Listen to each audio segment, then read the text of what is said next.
लाइए हम आपको लिख कर दे देते।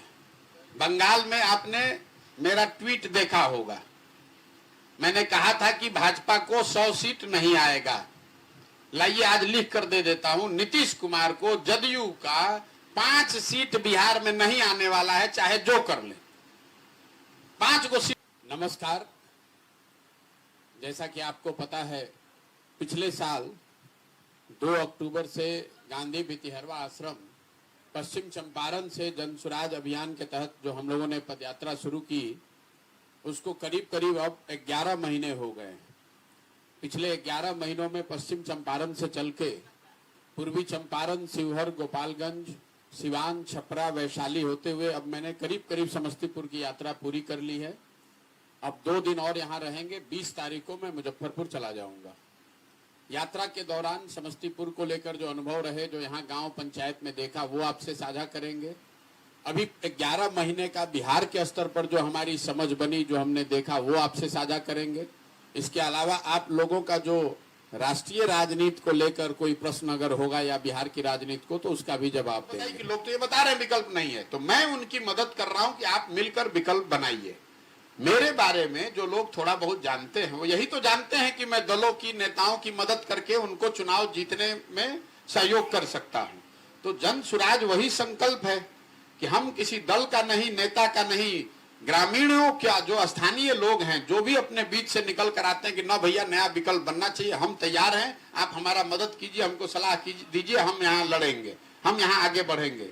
और ऐसे मैं बता रहा हूं कि हर जिले में जब पदयात्रा खत्म होती है तो इसकी संख्या अभी है 50,000 से 60,000 जो लोग निकल कर आ रहे हैं कि नहीं, ये नई व्यवस्था बननी चाहिए, मैं उसमें भागीदार बनना चाहता हूं, आप मुझे बताइए मुझे क्या करना है। अगर पूरे बिहार में अगर हर जिले से हम 50-50 हजार आदमी जुटाएंगे तो कितने आदमी हो गए? 20 लाख।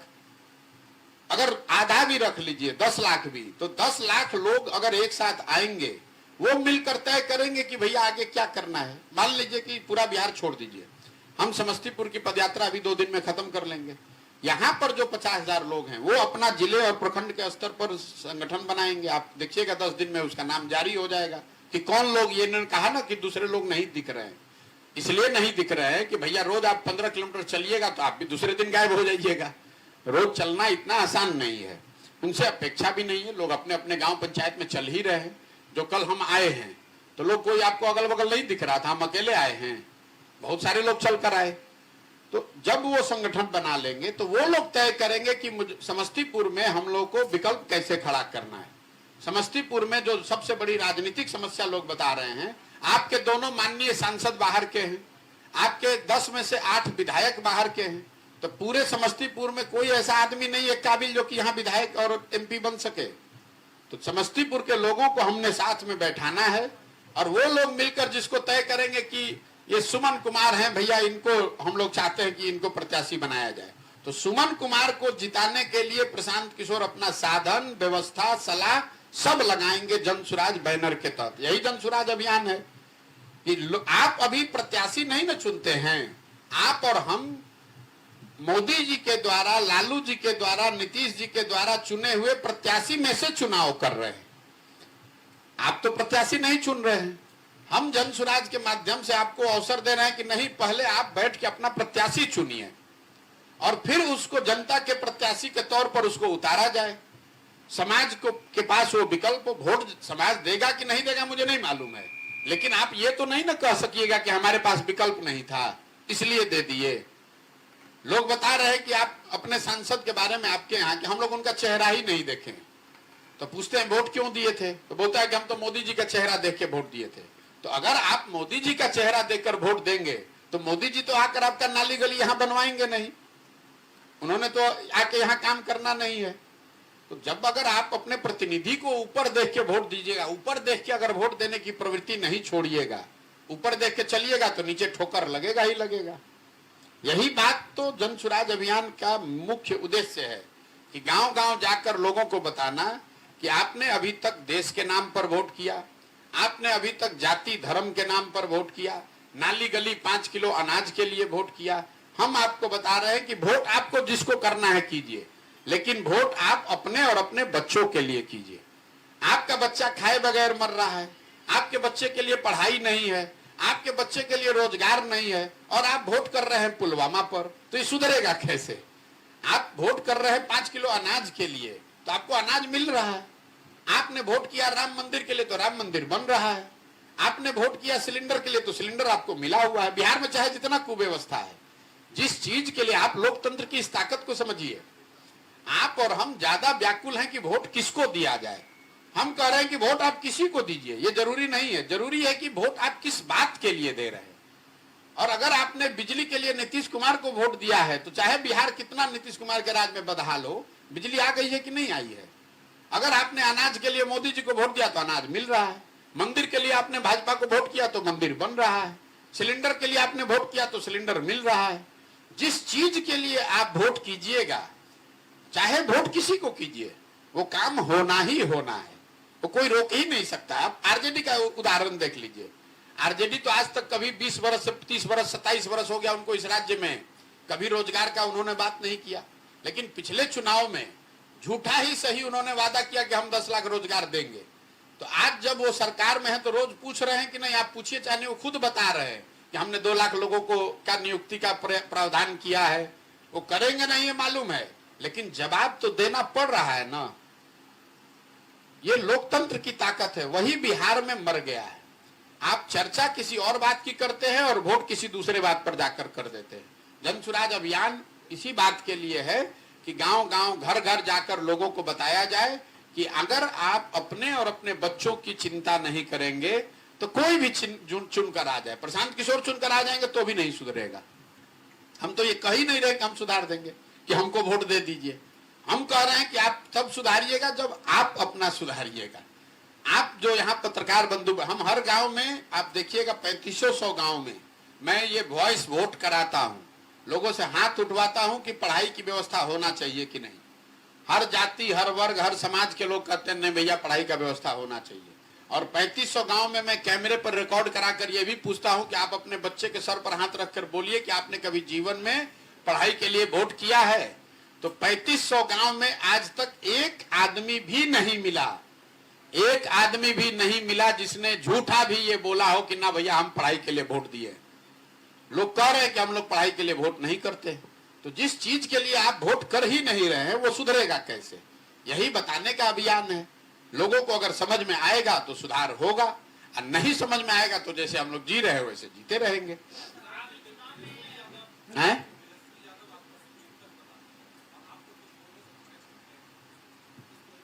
मेरे भाई, हम कौन हम पर टिप्पणी करता है नहीं करता, ये हमारा काम नहीं है। हम जो बता रहे हैं कि तेजस्वी यादव 9वां पास नहीं है और मुख्यमंत्री बनना चाहते हैं, कई लोगों को लगता है कि हम उनका शिकायत कर रहे हैं। नहीं, हम तो लोगों को ये उदाहरण देके समझाते हैं कि देखिए लालू जी का लड़का अगर 9वां नहीं पास है तो भी वो चाहते हैं कि हमारा लड़का मुख्यमंत्री बने, और इसमें कोई दिक्कत भी नहीं है। हर व्यक्ति चाहता है कि हमारा लड़का आगे बढ़ जाए।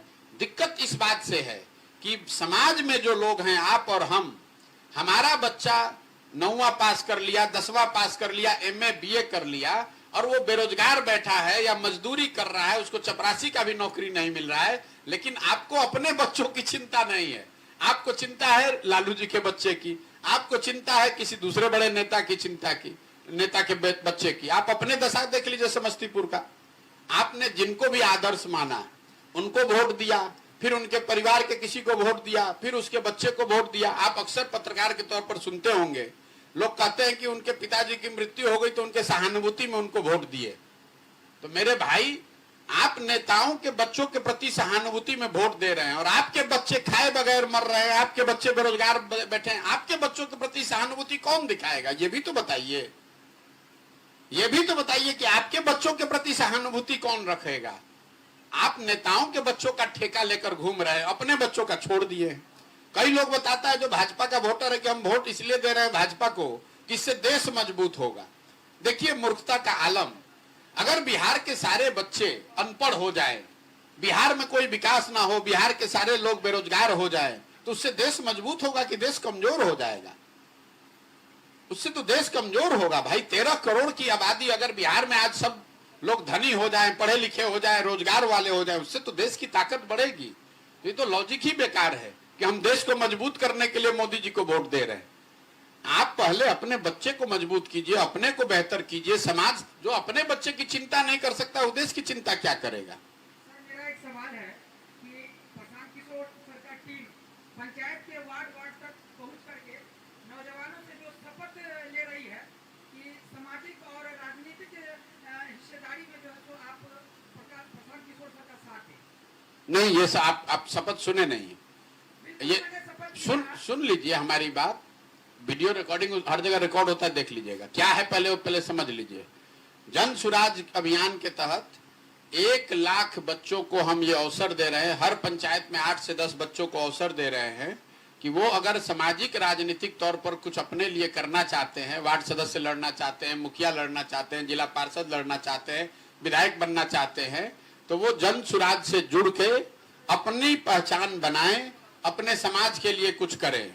ये करने के लिए, पूरा सुन लीजिए, करने के लिए उनको एक क्लब बनाना पड़ता है। क्लब के जिस दिन क्लब का उद्घाटन होता है, उस दिन शपथ संविधान के प्रस्तावना को पढ़कर किया जाता है। उसमें प्रशांत किशोर का नाम नहीं है। संविधान की प्रस्तावना पर आपको शपथ लेना पड़ता है कि हम संविधान के प्रति लॉयल रहेंगे, इसमें हमारी आस्था है। बाबा साहब अम्बेडकर में, गांधी जी में मेरी आस्था है, और हम संविधान की प्रस्तावना में जो बात कही गई है इसके अनुरूप अपना सामाजिक राजनीतिक जीवन आगे चलाएंगे। प्रशांत किशोर का उसमें अगर कहीं नाम है तो जरा हमको आप दिखा दीजिए वीडियो, हम अभी मान लेंगे। जिस तरीके से बिहार के अंदर जो बड़े बड़े दल है जो करोड़ों रुपया लेकर के टिकट देती है और विधानसभा से बाहर के लोगों को टिकट देकर के भेजती है, कि क्या प्रशांत किशोर की जब पार्टी बनेगी तो क्षेत्रीय लोगों को जो युवा के नाम पे जो वोट लेते हैं या विकास के नाम पे जो है युवाओं को जो ठगने का काम करते हैं, तो क्या प्रशांत किशोर को क्षेत्र के युवा? फिर आप जिस बात का मैंने जवाब दे दिया, हमारी पहली बात तो कोई प्रशांत किशोर की पार्टी ना है ना कभी होगी। अगर कोई दल होगा तो वो उन लोगों का दल होगा जो जन सुराज के अभियान से जुड़कर मिलकर दल बनाएंगे। आप अंतर पहले समझ लीजिए। दूसरी बात मैंने क्या कहा कि जो लोग जन सुराज अभियान से जुड़े हुए हैं, यही लोग बैठकर तय करेंगे कि समस्तीपुर में हमको लोकसभा में उम्मीदवार खड़ा करना है कि नहीं करना है। तो अगर समस्तीपुर के लोग बैठ के तय कर रहे हैं कि हमको उम्मीदवार खड़ा करना है कि नहीं करना है, तो दरभंगा का आदमी तो चुन के यहाँ नहीं ला देगा। यही जो आप बात बता रहे हैं उसी का काट तो निकाला जा रहा है कि जब बाहर से पटना से बैठ के कोई आदमी भेजता है तो दरभंगा का भी भेज सकता है, वैशाली का, मुजफ्फरपुर का भेज सकता है। लेकिन अगर समस्तीपुर के लोग बैठकर अगर तय करेंगे तो निश्चित तौर पर समस्तीपुर के ही किसी व्यक्ति को चुनकर निकालेंगे। Thank you sir.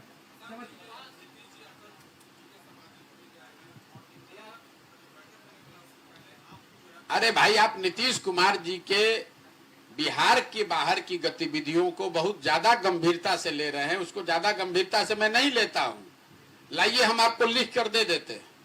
बंगाल में आपने मेरा ट्वीट देखा होगा। मैंने कहा था कि भाजपा को 100 सीट नहीं आएगा। लाइए आज लिख कर दे देता हूं। नीतीश कुमार को जदयू का 5 सीट बिहार में नहीं आने वाला है, चाहे जो कर ले। 5 को सीट नहीं आने वाला है। जदयू का कुछ बचा ही नहीं है जमीन पर। आप लोग खुद पत्रकार हैं, आप जरा बताइए कि कौन आदमी आज नीतीश, ना संगठन है, ना छवि है, ना नेता है, कौन जदयू को वोट देगा? भाई दूसरी पार्टियों को चाहे जो भी हो जाए, मैं जानता नहीं, अभी चुनाव बहुत दूर है, लेकिन जदयू का कोई भविष्य नहीं है। अब वो पार्टी का अब अंतिम काल चल रहा है। और इसलिए नहीं कि उस पार्टी में कोई खराबी है, उस पार्टी के नेतृत्वकर्ता नीतीश कुमार ने ही अपने हाथ से उस पार्टी का क्रियाक्रम कर दिया। उनको जरूरत ही नहीं है उस पार्टी की। उनको जरूरत बस इतना है कि हम मुख्यमंत्री बने रहें, और चाहे पार्टी में जो है जो करे ना करे। हम भी तो उस पार्टी में रहे हैं, आज गांव गांव जा रहे हैं। जदयू में जो जमीनी स्तर का कार्यकर्ता है वो बहुत सही लोग उस पार्टी में हैं। इसलिए सही लोग हैं कि ये वो लोग हैं, जब लालू जी के दौर में कोई राजनीतिक विकल्प बन रहा था तो जदयू यहाँ पर मेजर पार्टी थी। तो बहुत सारे अच्छे लोग समाज के जदयू में जुड़े हुए हैं, लेकिन या तो वो निष्क्रिय हैं या निष्क्रिय कर दिए गए हैं या दूसरा रास्ता तलाश रहे हैं। और इसके लिए सबसे बड़े जिम्मेवार नीतीश कुमार हैं। आप रोज पलट के कभी इधर पलट के उधर पलट के इधर, इसकी क्या गारंटी? हम रोज कह रहे हैं, क्या गारंटी है कि नीतीश कुमार फिर नहीं जाएंगे? आप खुद कह रहे हैं, आप जो इशारा जिस ओर कर रहे हैं कि अटल बिहारी वाजपेयी जी के समाधि स्थल पर गए, जाने में कोई दिक्कत नहीं है, सब कोई जा सकता है। लेकिन पत्रकारों को यह पूछना चाहिए कि भाई पिछले 8 वर्ष में तो आप नहीं गए कभी, जब भाजपा के साथ थे तब नहीं जाते थे। तो ये नीतीश कुमार का अपना राजनीति करने का तरीका है, एक दरवाजे को खोलते हैं और पीछे से एक खिड़की और बगल में एक रोशनदान, दोनों को खोल के रखते हैं। कब किसकी जरूरत पड़ जाए उसके हिसाब से चल रहे हैं। इंडिया उनके लिए दरवाजा है। खिड़की जो आप ये देख रहे हैं वो है हरिवंश जी, जिनके माध्यम से भाजपा से उनका संपर्क बना हुआ है। ये जो मैसेजिंग है, जैसे कमरे में हम लोग रोशनदानी से कैसे छोड़ देते हैं, लाइट आने के लिए एक रोशनदान बना दिया जाता है, ये सब हम मैसेज जाकर भाजपा वालों को, एनडीए वालों को दे रहे हैं कि भाई हम तो आपके बड़े वाजपेयी जो सबके श्रद्धेय हैं, हम उनको इतना श्रद्धा करते हैं। कोई नीतीश जी से पूछे भाई पिछले साल काहे नहीं गए थे, इस बार अभी जानने की क्या जरूरत है। ये उनका दबाव बनाने का तरीका है एनडीए वालों को कि अगर हमको आप लोग नहीं भाव दीजिएगा तो हम उधर भी जा सकते हैं, हमारा एक रोशनदान। ये नीतीश जी की पॉलिटिक्स को तो आप लोग हमसे ज्यादा जानते हैं भाई, कौन नहीं जानता है नीतीश कुमार का। अब और उनकी विश्वसनीयता आज के तारीख में यही है कि हर आदमी अब ये जान गया है, तो उनको उसी तरीके से डील करता है कि भैया ये कहाँ है, कहाँ रहेंगे, कोई नहीं जानता है। जब जिसके साथ है उसके साथ उनको मान लीजिए। सर 24 और 25 के चुनाव में आखिरी सवाल 2015 में आप जब थे नीतीश कुमार जी थे, लालू यादव थे, कांग्रेस थी, 3 दलों का मुझे गठबंधन बना जी, बहुत मजबूत था आपके हिसाब जी बिहार में रिजल्ट भी बहुत अच्छा लेकर जी। आज 6 दलों का है और आप कह रहे हैं कि नीतीश कुछ नहीं करेंगे। मैं लिख के दे, मैं उसका बता रहा हूँ क्यों। आप कह रहे हैं कि सांसद नहीं जीतेंगे, आप कह रहे विधायक नहीं जीतेंगे, सारा जातीय समीकरण एक तरफ चला गया है। आप देखिए तो फैसला जो ले रही है भाजपा, वो भी वाइल्ड कार्ड फैसले ले रही है, सभी खलबलाए हुए हैं। मेरे भाई आपको हमसे ज्यादा राजनीतिक अनुभव है, तो आपने इस तरह का सवाल पूछा, मुझे जानकर थोड़ी आश्चर्य हो रहा है। कांग्रेस को 1984 में 410 सीट आए, इसका मतलब क्या कि कांग्रेस को जीवन भर 400 सीट आता रहेगा। 2015 में जो महागठबंधन बना था, 2015 के नीतीश कुमार और आज के नीतीश कुमार और आज के महागठबंधन में जमीन आसमान का फर्क है। पहले बात को समझिए, सुनिए मेरी बात को। आप अपने सवाल कर लिया, हमारा जवाब सुनिए, फिर सवाल होगा फिर कर लीजिएगा। नीतीश कुमार, पहले तो ये समझिए कि वो महागठबंधन चुनाव से पहले बनाया गया था, जिसको जनता ने वोट दिया था। आज जो महागठबंधन है इसको जनता ने नहीं वोट किया है, आपने जनता से छल करके महागठबंधन बना लिया है। तो ये तो राजनीतिक परिपाटी के तौर पर गलती है। दूसरी बात, उस महागठबंधन के लीडर थे नीतीश कुमार, इस महागठबंधन के भी लीडर रहे नीतीश कुमार। लेकिन 14-15 के नीतीश कुमार और आज 22-23 के नीतीश कुमार में जमीन आसमान का फर्क है। 14-15 में नीतीश कुमार की छवि ये थी कि भाई इस आदमी ने 2005 से 12-13 के दौर में बिहार को सुधारने के लिए प्रयास किया है, काम किया है। आज उनकी छवि यह है कि ये आदमी 14-15 के बाद से लगातार दल बदल के कुर्सी पर बैठा हुआ है, बिहार के लोगों को, बिहार के समाज को मरने के लिए छोड़ दिया है। 14-15 में जिस नीतीश कुमार की आप चर्चा कर रहे हैं, उस आदमी ने आइडियोलॉजिकली एक स्टांस लिया था और नहीं, जब 14 में लोकसभा में सफलता मिली तो नहीं हारने के बावजूद, वो नहीं हारे थे, उनका दल हारा था, इसके बावजूद उन्होंने पद छोड़ दिया था और मांझी जी को मुख्यमंत्री बनाया था। आज जो नीतीश कुमार हैं, जो चुनाव हार गए हैं 2020 में, आप 243 के विधानसभा में अगर आपके 42 विधायक हैं तो आप चुनाव हार गए हैं, लेकिन फिर भी कोई ना कोई जुगत लगाकर कभी लालटेन को पकड़ के, कभी कमल को पकड़ के कुर्सी पर बैठे हैं। तो प्रशासक के तौर पर और एक राजनीतिक नेता के तौर पर उनकी छवि बिगड़ी है। और तीसरी जो सबसे बड़ी बात है वो है मानवता वाली। जिस नीतीश कुमार को 14-15 में हम लोगों ने, बिहार की जनता ने साथ दिया था, वो नीतीश कुमार हैं कि आपको याद होगा असम गैसल में एक रेल दुर्घटना हुई थी, वाजपेयी जी जब प्रधानमंत्री थे, 200 के आसपास लोगों की मृत्यु हुई थी। नीतीश कुमार ने अपने पद से इस्तीफा दे दिया था कि जब 200 लोगों की मृत्यु हो गई तो मैं इस कुर्सी पर कैसे बैठ सकता हूं। आज वही नीतीश कुमार, कोरोना के दौरान हजारों लोगों की मृत्यु हो गई, पूरे भारत में लाखों बिहार के बच्चे दर दर का ठोकर खा रहे थे, लोग हंस रहे थे हम लोगों पर। नीतीश कुमार ने इतना भी नहीं किया कि उनको आने के लिए बस की, ट्रेन की सुविधा दे। 1 महीने तक तो अपने घर से बाहर निकले ही नहीं। आज वही नीतीश कुमार हैं जो लोग छपरा में 70-80 आदमी जब अवैध जहरीली शराब पीकर मर जाता है तो पॉकेट में हाथ रखकर विधानसभा में खड़े होकर वो आदमी हंसकर कह रहा है कि जो पिएगा वो मरेगा।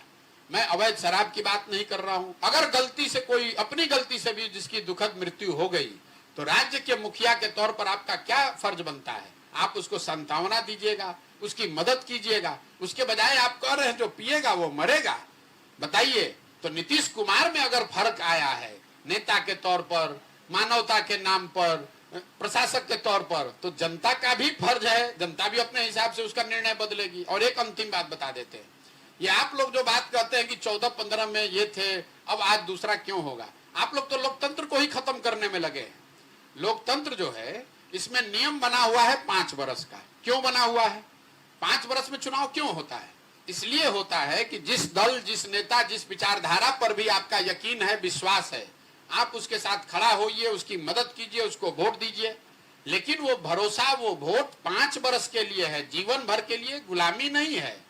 वही लोकतंत्र आपको सिखाता है कि अगर जिस व्यक्ति, जिस दल को आपने वोट दिया, मदद की, वो आपके अनुसार उसने काम नहीं किया, समाज के लिए अच्छा नहीं किया, तो नागरिक होने के नाते आपकी ये जिम्मेवारी है कि जितनी मजबूती से आपने उनकी मदद की थी उतनी ही मजबूती से उनका विरोध भी होना चाहिए। नहीं तो चुनाव कराने की जरूरत क्या है? 14-15 में नीतीश कुमार बन गए तो जिंदगी भर वही रहेंगे। नीतीश कुमार की कम से कम 20-25 कमियां मैं भी यहाँ बैठे हम कमी की बात नहीं कर रहे, हम 3 फंडामेंटल बात बोल रहे हैं। हम ये नहीं बोल रहे हैं कि इस डिपार्टमेंट में क्या हो रहा था, इस डिपार्टमेंट में क्या हो रहा है। सर, आप पूरे देश में घूमे हैं, आपने कई मोदी विरोधी चेहरों को जिताया भी। हम तो मोदी जी के भी जिताने में कंधा लगाए। ठीक है, वो भी बता रहे हैं, लेकिन जो जीत कर वहां गए, अब इंडिया बना रहे हैं, तो आप कह रहे हैं इंडिया कहीं सामने नहीं टिक पाएगा। लोग आप ही ने जिताया। मैंने आपको कहा कि इंडिया नहीं टिक पाएगा। आप तो बात को आप समझना ही नहीं। मैं ये कह रहा हूं कि वो तब हो पाएगा अगर आप ये 4 चीज कीजिएगा। सिर्फ बिहार के कुछ नहीं कर पाएंगे, बिहार के परिप्रेक्ष्य में नहीं, देश के परिप्रेक्ष्य में आपको बता रहा हूं। आप साथ नहीं इसलिए अरे आप बात भी नहीं समझ रहे हैं। आपके पास नैरेटिव नहीं है।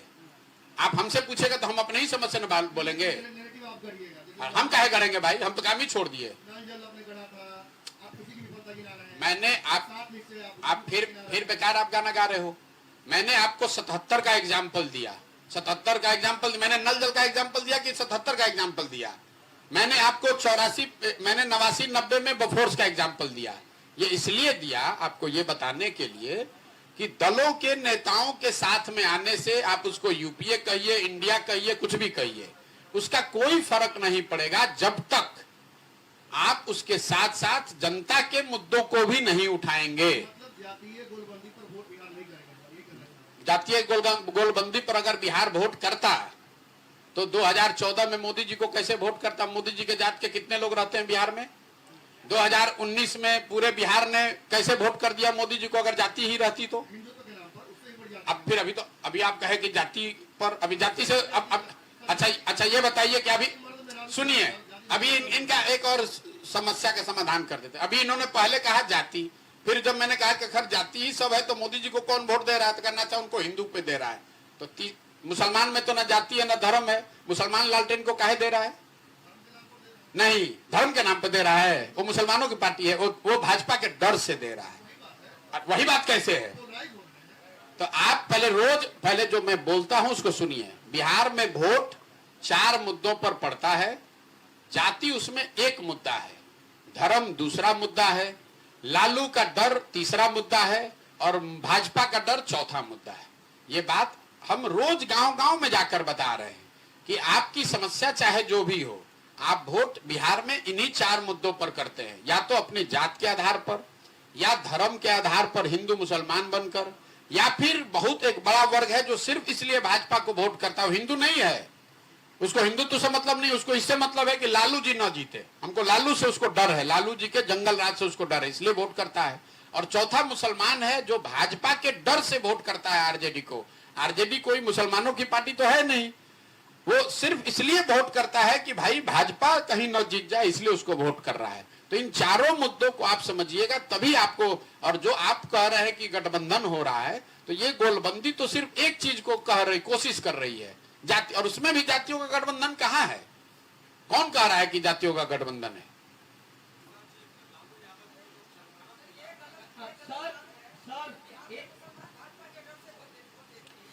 भैया हमको जो समझ हम आपको बता रहे हैं गलत है तो आप सुधार दीजिए। सर एक सवाल हम सुनिए, हमको कोई घबराहट नहीं, आप चाहिए 2 घंटा सवाल पूछ सकते हैं।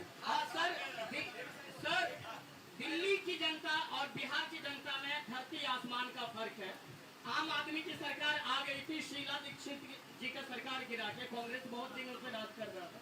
क्या अगर ये चुनाव चलता रहेगा और चुनाव के बाद भी अगर जनता परिवर्तन जो आप बोल रही थी, परिवर्तन की हवा चल रही है, जनता चाहती आप शब्दों के चयन में आप लोग का कोई अनुशासन नहीं है।